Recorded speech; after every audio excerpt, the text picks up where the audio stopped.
Hello and welcome to another edition of Conservative Corner. We are a monthly talk show based here at the wonderful studios at New TV in Newton, Massachusetts.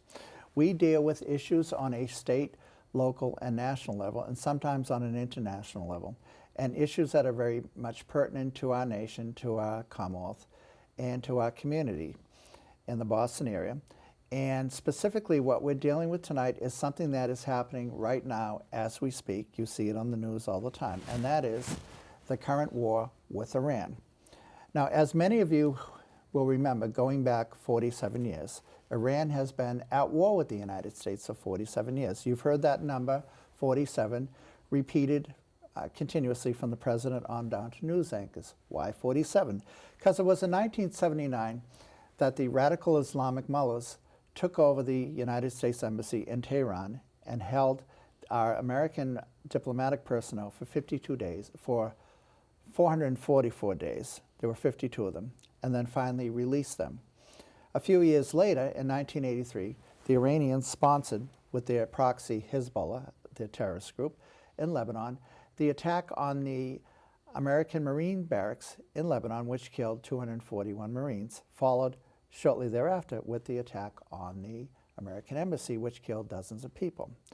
And since then, Iran has estimated, by a conservative estimate, has killed over 1,000 Americans, many of whom were killed in the war in Iraq by the proxies of Iran in Iraq, by putting roadside bombs, i.e. IEDs, call them what you will.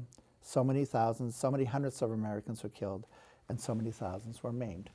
So Iran has been at war with the United States for a very long time, and successive U.S. governments basically did nothing to try to curtail the Iranian terror regime, and it continued through both Democrat and Republican administrations.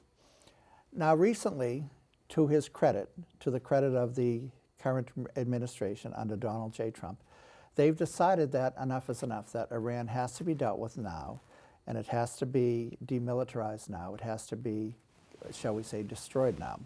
And the reason being is not specifically because of its sponsorship of terrorism, although that is a factor, but because Iran was very close to acquiring nuclear weapons. And for Iran to acquire nuclear weapons would be a complete disaster for the Middle East, for the world. We saw how 30 years ago the Clinton administration allowed the crazies in North Korea to acquire nuclear weapons. Donald Trump was intent on not letting that mistake be repeated. So as a result, after numerous warnings to the Iranian regime, which they ignored, they decided to launch a war against them. And it was a brilliant war. It's still going on as we speak now. And hopefully it will be curtailed or finished within a few weeks. We hope. We can only hope.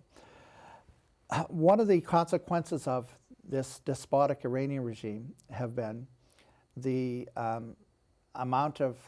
huge amount of Iranians who have been forced to go into exile because of this. And we have with us here tonight a very distinguished individual who has been involved with the potential, and I will say the potential, Iranian government in exile as it's being formulated. And she recently met with the Crown Prince Reza Pahlavi in Munich. And without further ado, I'd like to introduce you to Shabnam Panahi. And thank you so much for being with us. Thank you for having me. Now, Shabnam, so you're from the Baha'i sect. And Baha'i, for those of you who don't know, why don't you tell us briefly what it is? Baha'is are, a small religion group that, was founded actually in Iran, but we also, there are Baha'is, elsewhere in the world, and they're being persecuted by the Islamic regime. We're just considered naturally, I guess, an innate enemy of the mullahs in Iran. So since 1979, there's been brutal crackdown on the Baha'is. So many of the Baha'i families did, eventually leave. Of course, there are still some that live still in Iran under tyranny and persecution, but my family left back in 2003. And your family had to leave because of the tremendous persecution against the Baha'i minority. Yes.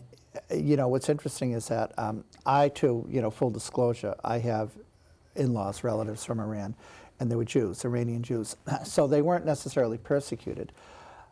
It's just that they were persecuted in general because everyone in Iran is oppressed and persecuted. But the Baha'is are a specific, unique group in that there's almost special bad treatment for them, which is very unfortunate. And so as a result, you had to go into exile, as had your family, for your own physical safety. Yes.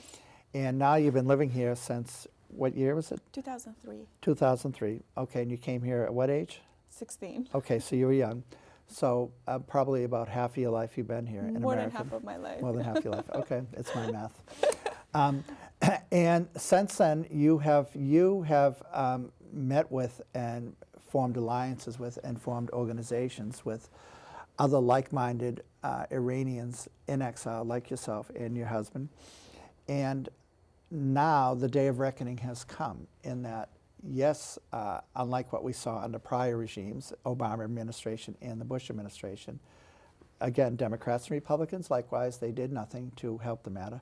Now we're having a clear path to regime change in Iran. Yes. And so tell us, if you would, you met with recently the Crown Prince Reza Pahlavi, of the son of the late Shah, in Munich. And what was that all about? What did you discuss and what is the plan? So the last time I met with Crown Prince Reza Pahlavi was actually in September during the Iran conference that was put together by Nufti, and I also met him during the Munich conference, which was a very important one. A big conference he put together. He invited Iranians from all walks of life, from different backgrounds, from the ethnic backgrounds like Azeris, Kurds, Baluches, different religious backgrounds, and also different political backgrounds. It was a unifying conference, bringing everyone together, rally around him as a unifying figure that can lead Iranians through a peaceful, democratic, essentially, transition into the ballot box. So it was a very uplifting event that I was very fortunate to partake in, and also to participate as a panel member from the Iran Prosperity Project team.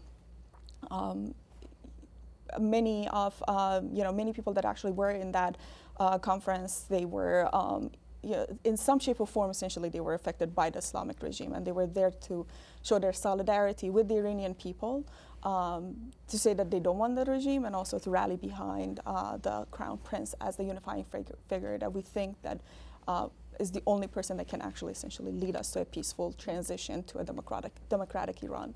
Well, he certainly is, because he is the embodiment of Iran, and he's the only real recognizable figure on an international stage.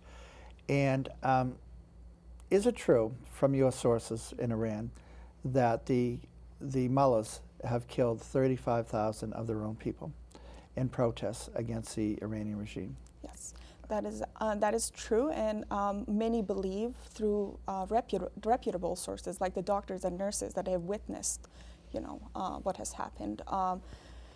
The numbers could actually be much, much higher than that, but that is something that's like an agreed upon, verifiable number that is upwards of like 30,000. So the Iranian regime killed 35,000 of their own people, and it could be much, much higher. Yes. Now, what is your opinion? What do you think of the current war with America teaming up with Israel to topple the Iranian regime and neutralize it as a threat to basically to the world with nuclear weapons and terrorism?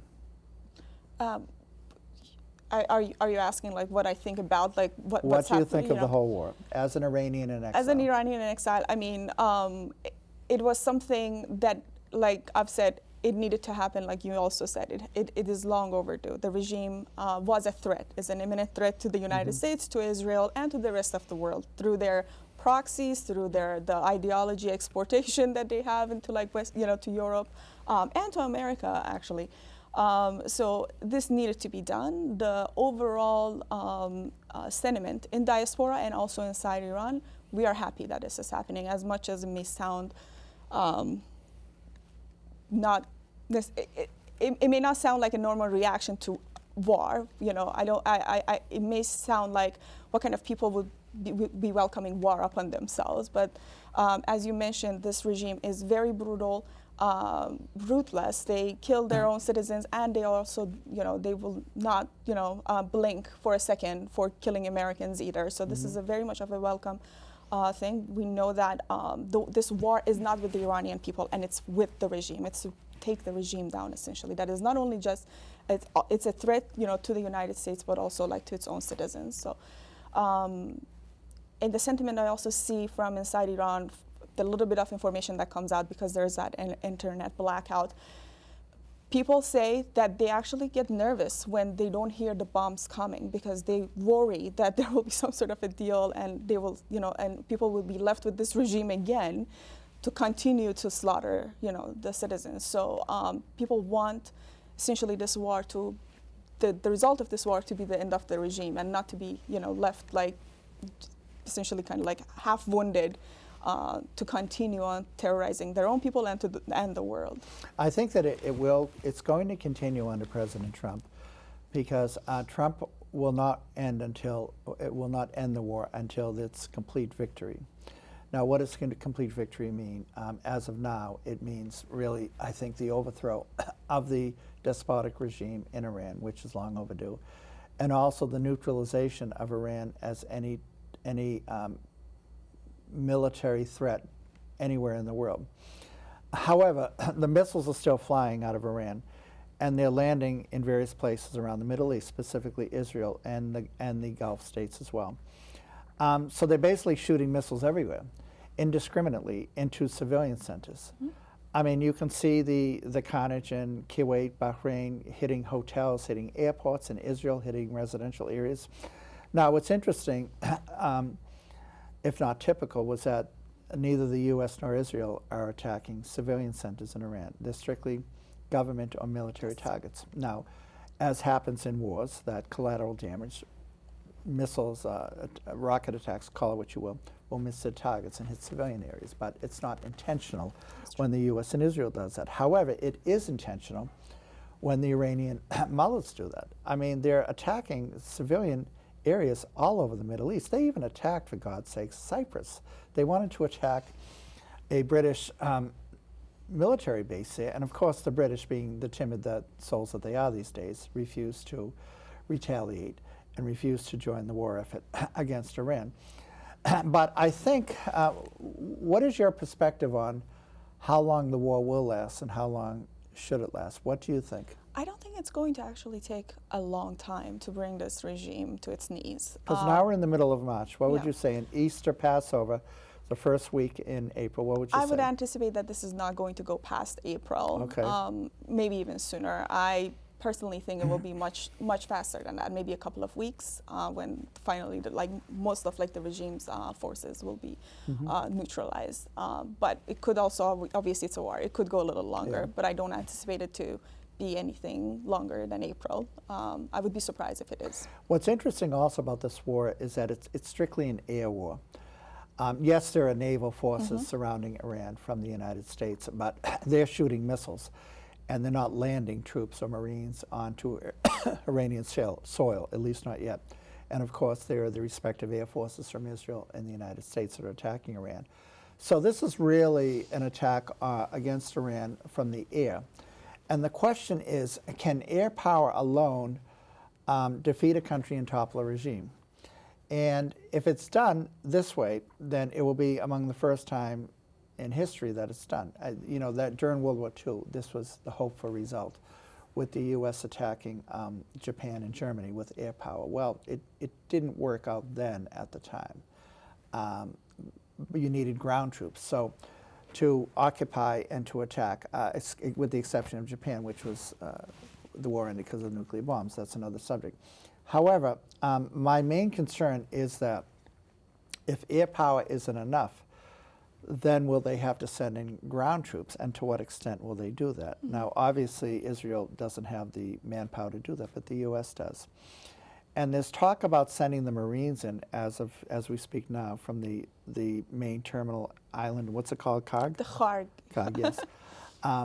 So that will be the first time that American troops will be on the ground. So, but the point is, we don't know if that's going to happen. The other thing, and what do you think of the response of the Democrats and the liberal media pertaining to this war, and what they've said and how negative they have been pertaining to this whole war?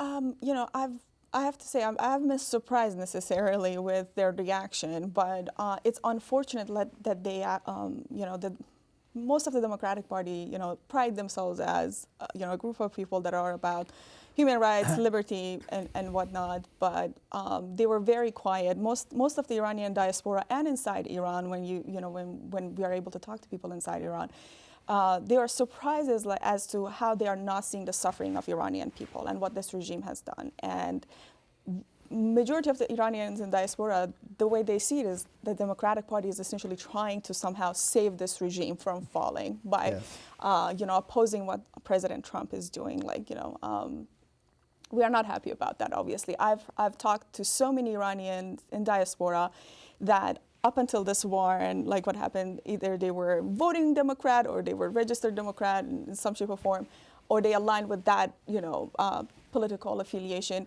But they have all changed. Like they couldn't believe their own eyes and ears, like that the people that they've been voting for years, now all of a sudden they're talking, like they're not seeing the suffering of their people in Iran. They're not seeing the suffering of just any human being, you know, essentially, like whether Iranian or otherwise.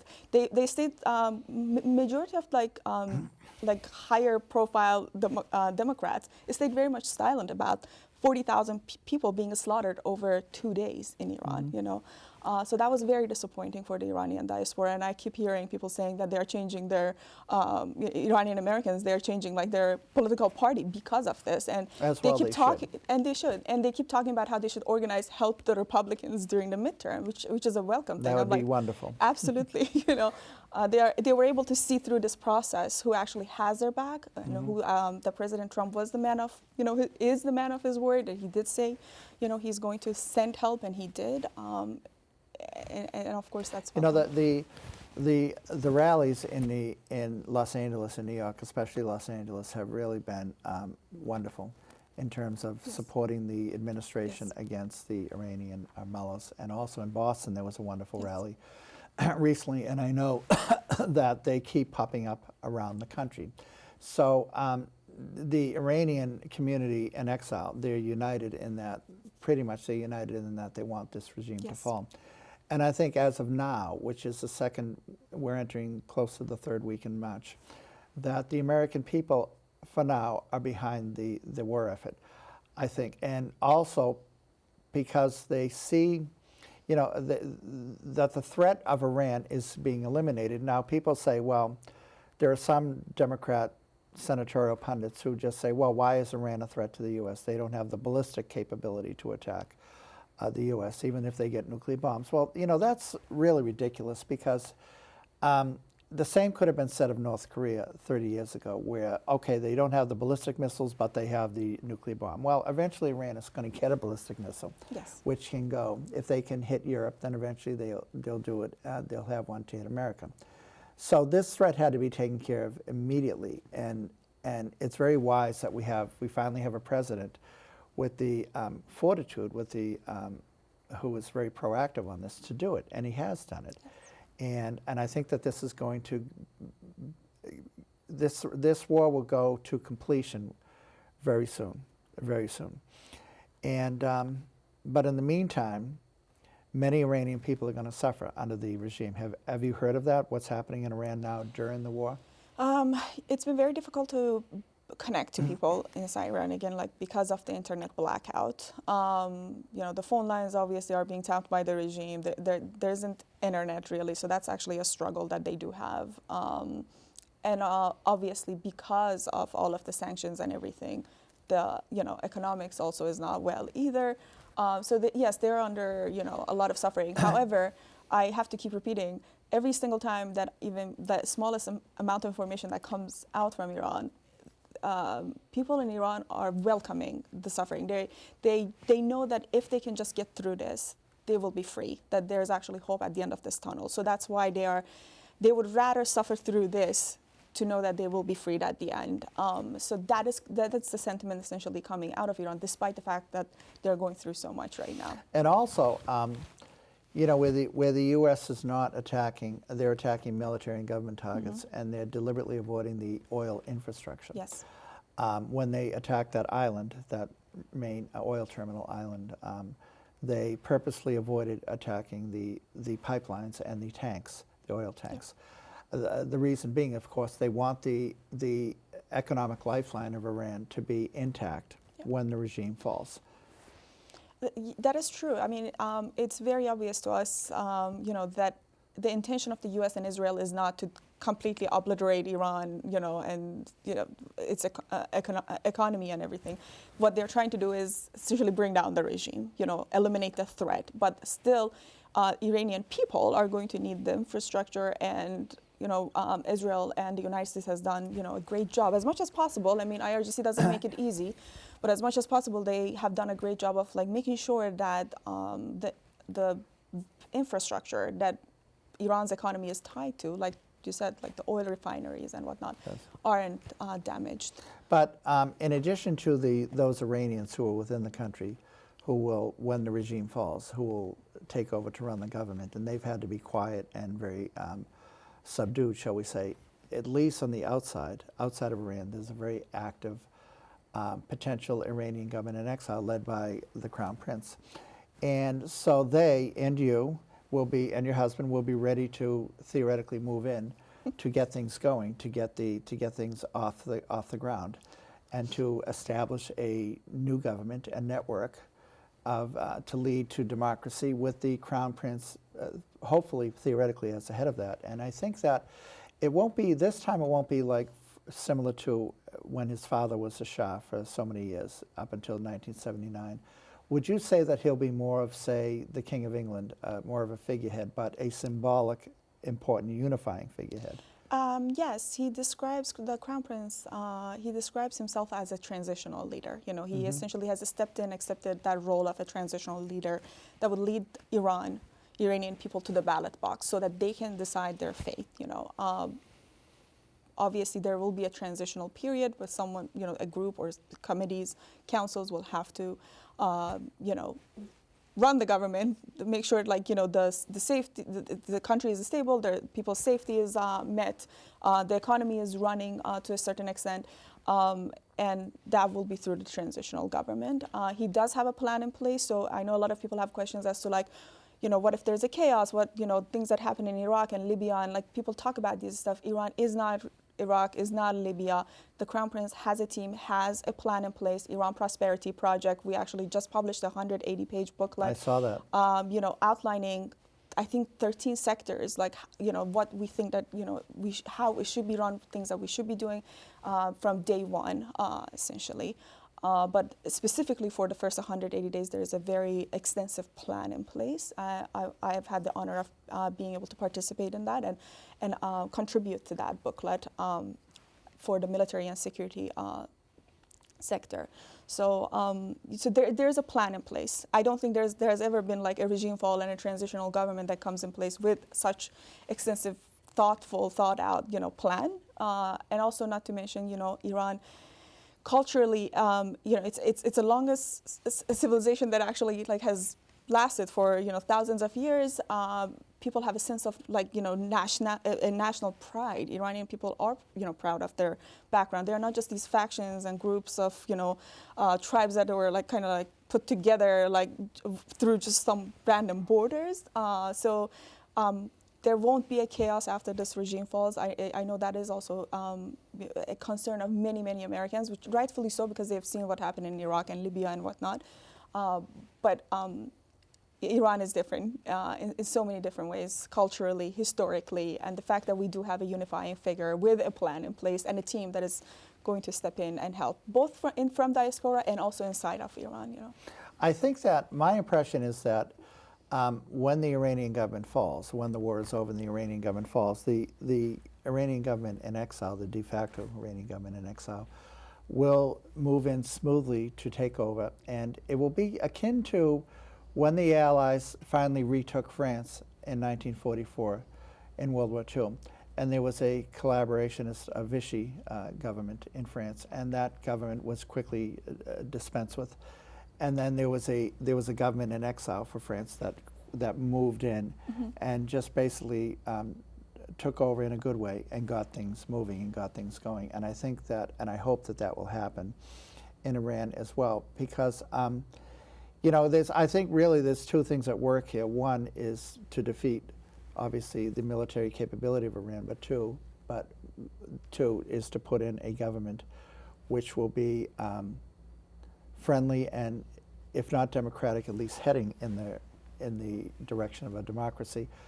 As I'm sure you recall, and your family certainly does, prior to the mullahs taking over in 1979, Iran was probably the most advanced country in the Middle East, along with Israel, in that they were basically a middle-class, modern government. They weren't, shall we say, backwards, primitive. They didn't get involved in 7th century theology. They were moving in a progressive way towards modernity. And that was, of course, stifled in 1979. and it's similar to Russia in 1917. They were moving towards a modern nation, then suddenly the communists took over. And for 70 years, they lived under that regime. And so too with Iran for 47 years. And I think that will, hopefully that will end soon. So in the last, this is the fastest 30 minutes in talk TV, so please, in the last few minutes, tell us what you would like, the message that you would like to give to the American people as an advisor to the potential Iranian government in exile. I guess a couple of different things. To the American people, I would say listen to the Iranian people and what they want. You know, yes, this is a war, but Iranian people essentially knew that, you know, they've had uprising after uprising, and they've just been killed and slaughtered, and there was no other way left for them to be able to bring this regime down without outside help. So as Americans, they should take it seriously that the Islamic regime was in fact an imminent threat to Israel and US and the rest of the Western world. They were not reformable. There was no way, like, we could have just continued negotiating with a terrorist regime that has no value for life. They don't care for human life. So this was an inevitable thing. I think eventually the result of this is going to be a new Middle East, you know, that we should keep an open eye, an open heart towards that, and